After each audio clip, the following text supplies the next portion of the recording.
What is up and welcome back to another video. What we are going to be doing today, as you can see here, we have a bunch of college football quarterbacks, and what we're going to be doing is we're going to be ranking them on a tiers list. And here's the tiers that I have listed out for you.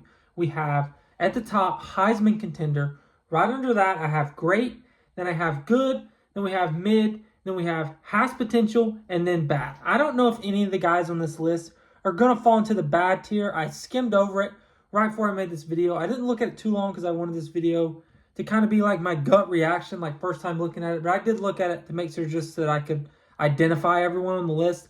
And obviously, when you're making this list, these are most of the better quarterbacks in college football. So I don't think anybody's going to fall in that bad tier.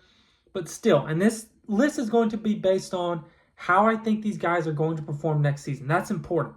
So this isn't based on what they did last year. This is based on how I think they're going to perform next year.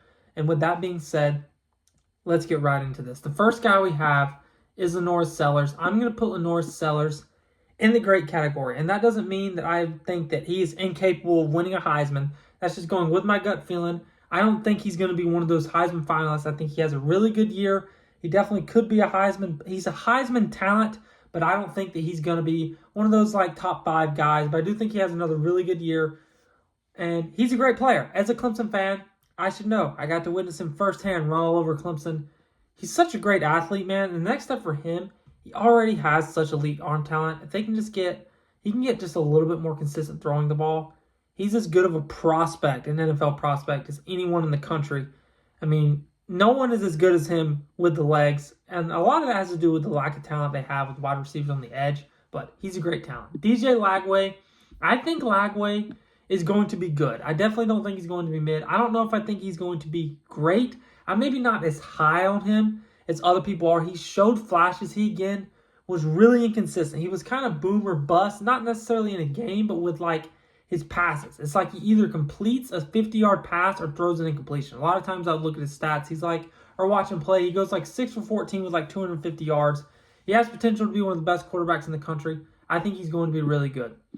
Cade Klubnik, again, this is coming from someone who's a Clemson fan. I think he's going to be a Heisman contender next year. I think he's going to be one of the best quarterbacks in the country. I was a guy who was kind of iffy on Cade. He was really inconsistent. What did it for me, what I'm writing off of, was the Texas game.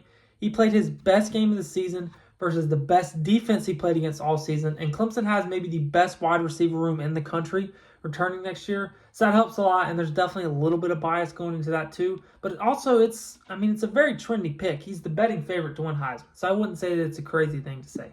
Kevin Jennings, I think Kevin Jennings is going to be good. I think that, I don't like reading too much into the last game of the year. I know I just did that with Cade, but Cade was elite last year. Cade also had almost 50 total touchdowns last year and kind of went under the radar. Kevin Jennings was also great last year. Had the terrible game versus Penn State. I'm not ready to write him off at all. He's a great player. He's going to have another really good year. SMU is going to be in that playoff conversation again. So Kevin Jennings Jr., or not Jr., Kevin Jennings and SMU aren't going anywhere. Gunnar Stockton, I think Gunnar Stockton is going to be a good player next year. I don't expect this Georgia offense to be elite. I do think Georgia is still a national championship contender. I definitely think that they maybe aren't as good as they were last year, but they're going to be really good. One thing I know about Georgia is you don't sleep on them. I'm not going to sleep on Georgia. So I think Gunnar Stockton's a really good player. I think he's going to prove that again next year. I think he has a good season. Diego Pavia falls in that same category. He's a guy who can be a little bit inconsistent at times, especially with the arm, but he's such a competitor, and he's definitely not mid. He's a good college football player, as of most of these guys on these lists. He's a really good player. Drew Aller is also good. I'm not willing to put him into that great tier with a guy like Lenore Sellers or Cade Klubnik. To me, I think he's a little bit overhyped. I think the thing with him that draws so much NFL attention is the size and the arm talent. The reason Penn State is so good is because of their 2 running backs, and he's a really good player. Tyler Warren also helped him out a lot. He's going to have a really good year. I don't think he's an elite college quarterback. I definitely think he is going to play in the NFL one day, but I don't think that he is a great college quarterback. Like, can we really look at ourselves here and say that we think that Drew Aller has been a great college quarterback? I think we're fooling ourselves if we say that. That's just my opinion. So, DeMond Williams Jr., he is actually one of the guys. This is one of my bolder predictions for the season. He looked fantastic to end the year for Washington last year. Washington has been a trendy pick. You've heard some of their players talking a little bit over the offseason. I think he's going to be great next year. I think he's going to be one of the better quarterbacks in the country. I think Washington is a sneaky playoff contender next year in the Big Ten. Arch Manning, I believe I'm buying into the hype. I think Texas may be my pick to win the national championship next year with Arch. He silences the doubters. I think he's a Heisman contender. I think he's that good. I think he has that good of weapons around him also, which is so important in college football. I'm buying into the hype. He's got a rock of an arm, and the thing that makes him so great, he's really accurate, but also he's a tremendous athlete, and that's huge for college football. A lot of times the quarterbacks you see succeed the most in winning Heismans are guys that can also do it with their legs just as much as their arm. He falls right into that category. Sam Levitt, I think, is great. I am so high. If you watched my video reacting to the top 25 rankings, preseason rankings, I talked about Arizona State and Sam Levitt, how I thought they were underrated going into the year after making the playoffs. I'm so high on him. I think he's awesome. I think he's going to be great. Caden Salter, I think he's good. This is who's listed here for Colorado. We don't know who's going to start there. We don't know if it's going to be the freshman. We don't know if it's going to be Caden Salter. Right now, the depth chart has it as Salter. That's who's on this list. I think he's a good player, nothing more than that. He's a really good athlete, and in that offense that they run, I forget the coach's name at Liberty. He's the guy that came from Coastal, and they kind of run that hybrid option offense. He ran that to perfection. I'm interested to see what he does through the air in Coach Prime and Coach Shermer's offense this year. Nico, in my opinion, Nico's a good player. Nico's not mid. He's a good player. I do think he's going to struggle at UCLA. I do think that whole debacle, I don't want to speak on it a ton because I'm not behind closed doors. I don't know what happens. All I know is what I've read on social media, him leaving for money. I don't know if that's what actually happened, but if it did, I think that's a little ridiculous considering that I didn't think he was all that great last year. I think he's just a good player and nothing more. So here we have Luke Altmaier. Luke Altmaier is a good player. I don't think he's a great quarterback, but I think he's a good quarterback, and I'm glad he came back to Illinois. He gives the Illinois football fans something to be excited about. I'm excited for them next year. Maybe they could be a playoff contender in the Big Ten. It's definitely the best that Illinois has been in years in football. Shout out to Coach Bielema for getting them back on the map, making them relevant. Avery Johnson, I also think that Avery Johnson is good. I think these guys expect a little bit more out of. Last year, I expect more out of again next year, but I'm not willing to put him into that great category. He's got to show me, and he just hasn't yet. So until he shows me, he's still just going into the good category. Here we have Rocco Beck. I also think that Rocco Beck is good. I do think that he's going to struggle a little bit without his receivers. He put up a monster season last year, but again, I think he's going to struggle a little more next year and just be good. I wouldn't necessarily say that he was great. Well, he was, depending on who you ask, he was great. He was definitely great for what Iowa State needed him for, and they had a great season, best in program history. So he's definitely going to be an Iowa State legend, but I'm interested to see what he does with the departure of his two best receivers. Right here we have Dante Moore, and I think Dante Moore is going to be good. I have my concerns. I haven't seen him play in 2 years, though. He didn't really play last year at Oregon, so we don't really know what we have in Dante Moore. All we know is that we have this kid that is so talented and that we just haven't got to see play much football in his college career other than right when he came out of high school. So he has so much potential. He has the potential to come out and be a Heisman candidate. I'm going to slip him in that good category. Kyron Drones, I'm putting in the mid category. I don't necessarily think that Kyron Drones is that great. He ended up getting benched last year. He's a solid player, but I do think he's kind of mid. He's a good athlete, has a good arm at times. He kind of took a step back last year from what he was the year before. We were expecting huge things from him last year, and he just didn't deliver in Blacksburg. Carson Beck is good. I don't think he's great. I think he's a good player. I think he'll put up good numbers at Miami. Good players around him in the ACC against weaker competition. But I definitely don't think he's great by any means. Here we have CJ Carr from Notre Dame. I think he's going to be good. It's hard to I think he's going to be a good player.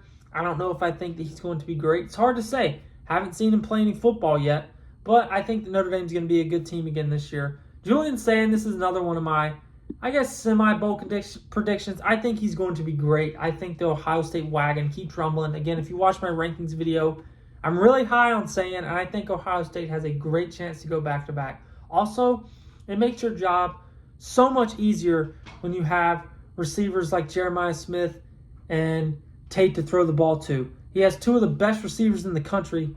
Ohio State's going to be awesome on offense again next year. I think Julian's saying that makes his job so easy. They'll be able to ease him into the offense, and I think by the end of the year, he'll be one of the best quarterbacks in the country, maybe even a Heisman contender. We'll see. Underwood, I'm definitely going into good. Again, never played a game. We know he's going to start next year at Michigan.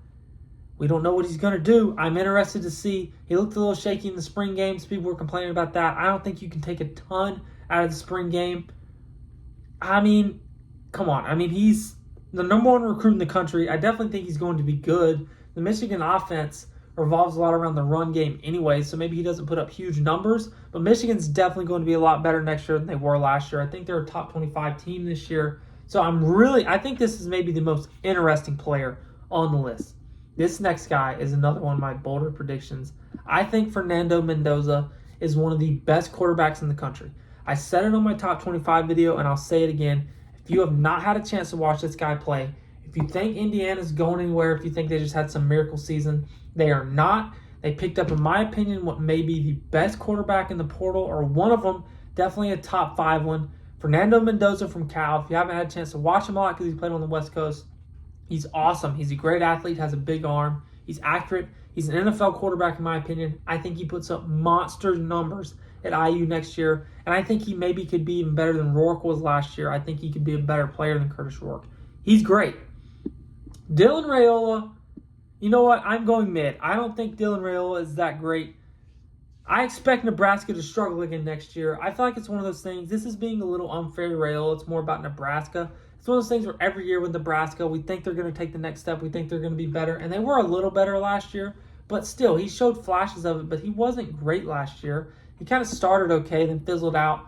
I think he's going to be mid. I think these other guys above him are going to have a better season than he does. And I think he's going to struggle a little bit again next year. I expect Nebraska to win 7 games again next year, 6 or 7 games again next year. Maybe that's wrong. Everyone else is higher on Nebraska. They had a good portal class. I'm just at the point with Nebraska where I'm like, prove it to me. I know that Matt Rule really hasn't a chance to get going yet. I really trust Matt Rule. This could be a really bad take. I'm going on record. I hope this take turns out horrible. College football is better when Nebraska is better. Nebraska on paper got a lot better, should be better next year, but I'm to the point with Nebraska. I refuse to pick them to be good until they show it to me. So, again, probably a little unfair to Dylan Raiola, but I'm just trying to say why I have him right here. Haynes King, I think, is a good player. He is so fun to watch. He may be the toughest quarterback in college football. He runs the ball so many times that if you go back and watch that Georgia game, the amount of times he got hit and just continued to keep running, he was exhausted, almost willed his team to that win. He was awesome. Next quarterback is C.J. Bailey. C.J. Bailey, I think, is also one of the more underrated quarterbacks in the country. Was a true freshman last year at NC State. Came in after Grayson McCall got injured and was played really well, good enough to earn himself the starting spot for next year. NC State didn't even tamper with going out in the portal and trying to find anybody. This is their guy rolling into the season. They trust him. He knows the offense. He's had basically a full year of starting. I remember his first career start was against Clemson. I was at that game. We beat NC State by a lot, but he surprised me. I didn't know who he was for that game, and he looked pretty good in the game and finished the year pretty good. Josh Hoover, I think, is going to be great next year. I think TCU has a great chance to make the playoffs. I think he's one of the better quarterbacks in the country.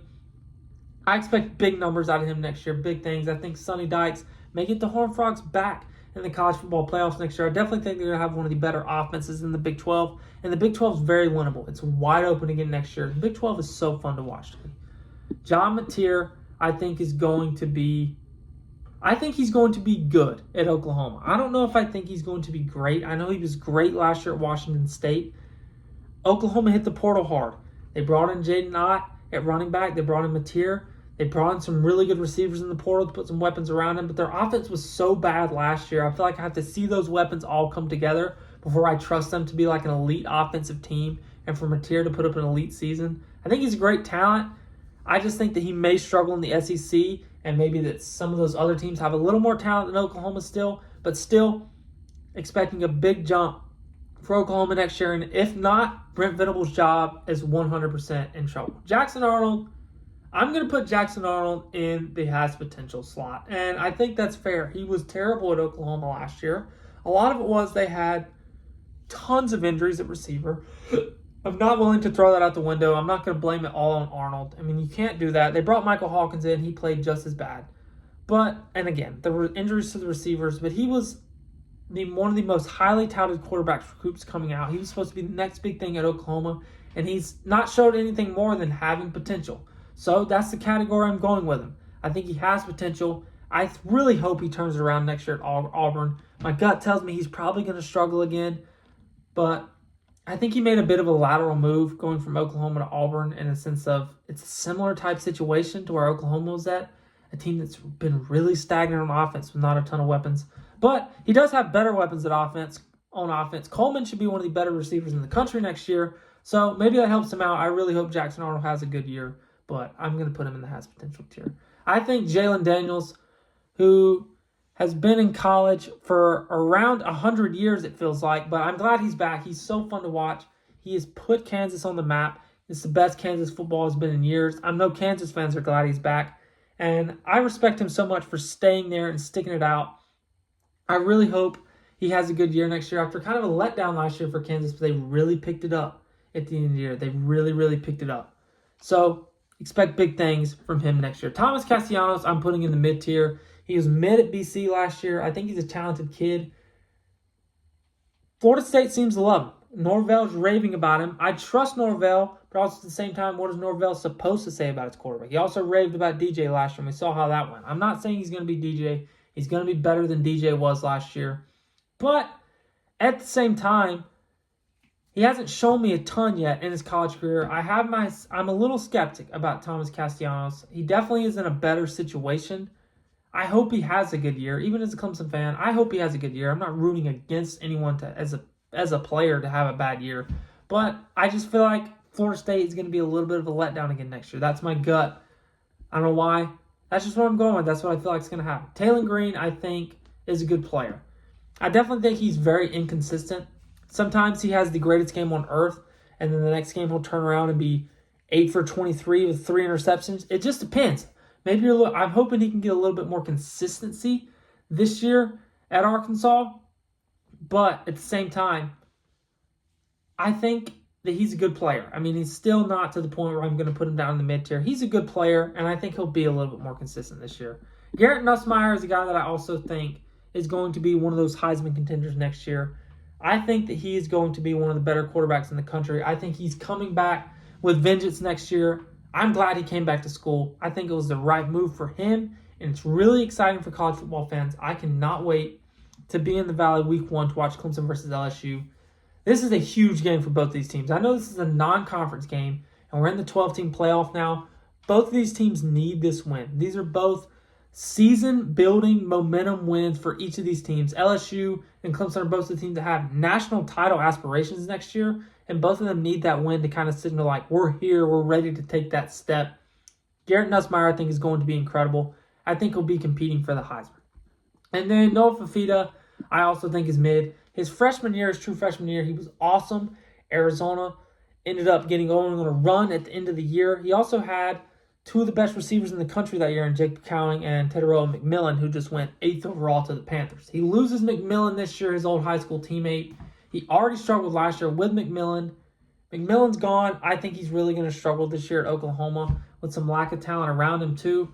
I love him. He's really fun to watch. I remember his freshman year especially. He came out of nowhere. I was like, who is this small kid running around out there and just making plays? He was so fun to watch, and he's still so fun to watch. But I think he goes into that mid-tier for me personally. And this is how I have the list shaping up, guys. I know you're not going to agree with this. As you can see up top, the Heisman contender list is a little thin. These are like, basically with this, I'm just banking on, these are the 3 guys that I think are going to be like Heisman finalists. It doesn't mean that there is 10 to 12, maybe even 15 guys on this list that have Heisman potential. This is just me going with the 3 that if I had to pick the 3 that I think are going to be in New York next year for the ceremony, these are the 3 I'm going with. So this isn't me saying that these other guys don't have a chance. So that's not what I'm saying, but this is just me trying to make a prediction. And that prediction is probably going to end up being wrong because it's hard to predict. You can't predict it. That's what makes college football so great. But let me know what you think. Let me know what I got wrong. If I underrated your favorite quarterback, let me know in the comments. If I overrated somebody, let me know. If you enjoyed this video, make sure to like and subscribe. We're coming out with videos every day, all throughout the summer. So if you love ball, you're in the right spot. And I will see you next time.